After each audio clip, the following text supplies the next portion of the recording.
Қыздар баршаларыңызға қайырлы күн. Бүгін миксерсіз жасалатын керемет ватрушканың рецебін ұсынамын.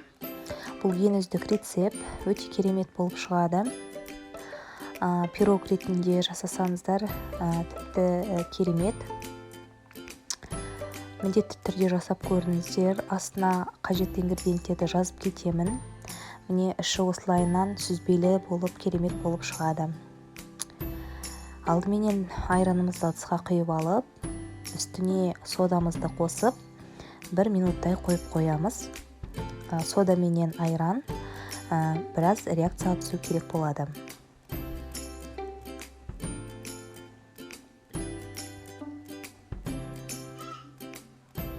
Кейін венчикпен араластырып, айранымыз біраз көпіршіктенеді. Кейін осы массаның үстіне 2 жұмыртқамызды жарып араластырамыз. Бұл жерде миксерді қолданудың қажеті жоқ, пирог миксерсіз жасалады.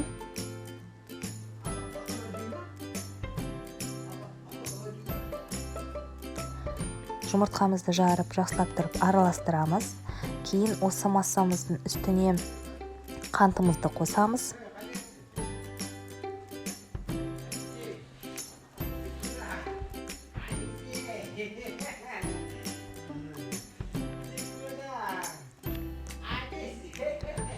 Қантымызды жақсылап тұрып араластырамыз.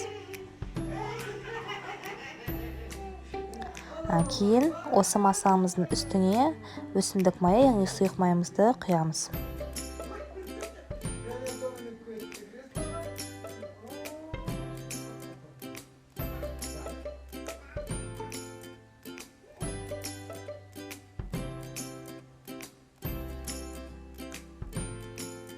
Барлығын жақсылап тұрып араластырып болғаннан кейін ұнымызды дайындаймыз. Ұнымызды міндетті түрде ұн өткізгіш арқылы жасаймыз. Ұнымызға қопсытқышымызды қосып дайындап аламыз да, осы ұнымызды 3-4 бөлікке бөліп, жақсылап тұрып сұйық массамызға қосамыз.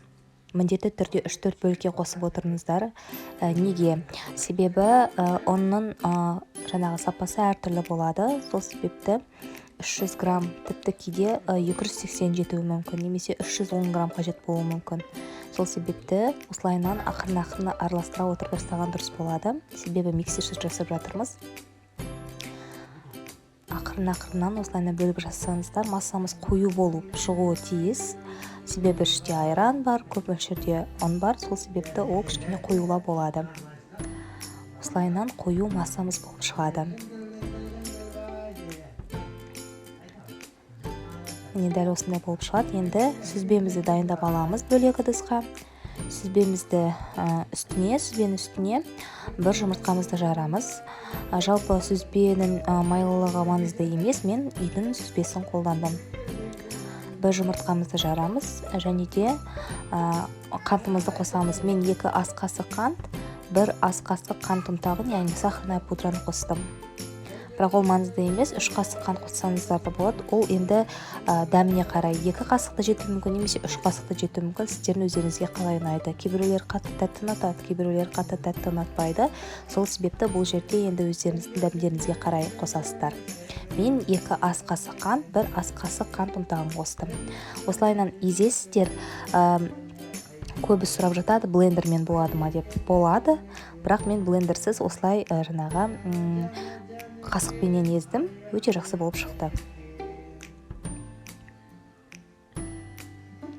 Міне енді біздің 2 массамыздың екеуі де дайын болды. Енді формамызды аламыз. Осы жерде пешті 180 градусқа қыздырып қоямыз. Бірінші сұйық массамызды құйып алып формамызға жаямыз. Менің формамның диаметрі 26 см. Егер формаларыңыз кішкентай болса, пирог әлде қайда биік болып піседі. Енді осы массаның үстіне қасықтап, сүзбелі массамызды жайып шығамыз.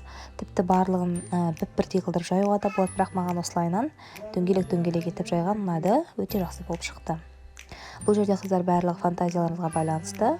Мына сүзбені қалай үстіне жаясыздар, енді өздеріңіздің фантазияларыңызға байланысты жасауға болады.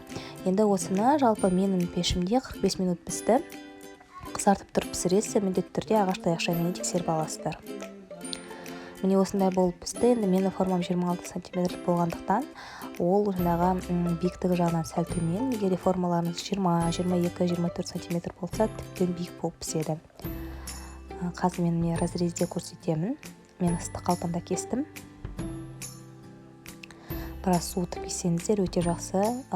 Жаңағы үстіндегі сүзбе өте жұмсақ болып пісті. Тіпті мынау суретте де көрініп тұр. Астарыңыз дәмді болсын, міндетті түрде жасап көріңіз.